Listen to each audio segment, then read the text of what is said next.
You're watching Study with Sudhir. This is your digital classroom. My name is T S Sudhir. Now, the key to success in ISC Class 11 and Class 12 to a large extent depends on how well you do in the English language paper.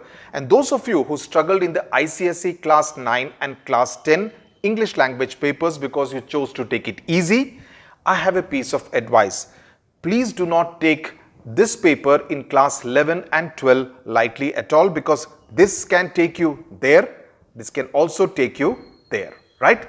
Now, on Study with Sudhir, I intend to do a series of videos talking about the various aspects of the English language paper, right? Now, these are going to be exhaustive videos, a series of videos with the best guidance and tips you can find anywhere on the web. But yes, let me also say that this is going to take some time because I plan to do a very comprehensive job of it. So do not expect 10 to 12 videos in one go. Okay. Now, in today's episode, I will talk about the big points that you need to keep in mind in order to do well in this particular paper. And these points are a combination of what you need to do now, many months before the final examinations, and also closer to the examinations. This is going to be a process. What you do now is going to play an important role in how well you do in the final examinations. That's why this is so important. So kindly lend me your ear. Please source previous year question papers 2020, 2019, 2018, 2017 and so on and so forth, and practice writing the composition, report writing, the grammar and the comprehension. Show what you write to your school teacher and seek his or her feedback. Now, practice as far as essay writing is considered is going to be extremely important, and I will do separate videos on each one of the different essay types that are asked to you in your English language paper, and the same goes for grammar and comprehension as well. Point number 2, use this time that you have a few months before the final examinations to read a lot of newspapers. Even if you don't read a magazine, at least read a newspaper properly every single day, especially the edit page columns. This will help you a lot while you're writing the composition, and do it very diligently, because which means that when you're reading the edit page column, the edit page articles, mark out the words which you find new, right? Find out their meaning from the dictionary, find out their synonyms from the thesaurus, and try using them in your own sentences. And also, while you're reading the edits, keep your eye and mind open on how the argument has essentially been formulated, right? Or how a particular issue has been discussed, right? So you need to look out for these kind of nuances so that you can actually make good use of them when you're writing your composition. Now, when you write, as I said, you need to practice a lot. So when you write, think of ways on how to embellish each point. Now, when I say embellish, you need to think of, can I introduce a quote out here in order to make the point look that much better and stronger? Can I use a better word instead of the word that I've used right now? Think of it very, very clinically and keep looking for ways to improve. If you have written an essay today, you can always revise it the following day and see whether there is any way you can actually further improve on how and what you have written. Now, point number 4, when you write your essay, also keep an eye on the time factor. The time management is key, because how to write an essay within a stipulated amount of time is also very critical during the examination. Point number 5, give yourself about 10 minutes of reading and thinking time. Think what your intro shall be, what your middle portion will be, and how you will conclude the composition.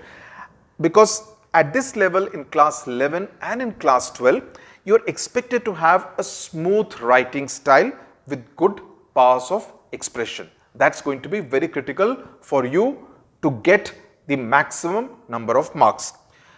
The word limit, point number 6, is again very important, because you need to learn to express yourself within a specific word limit. If you go less than what is expected of you, you will be penalized.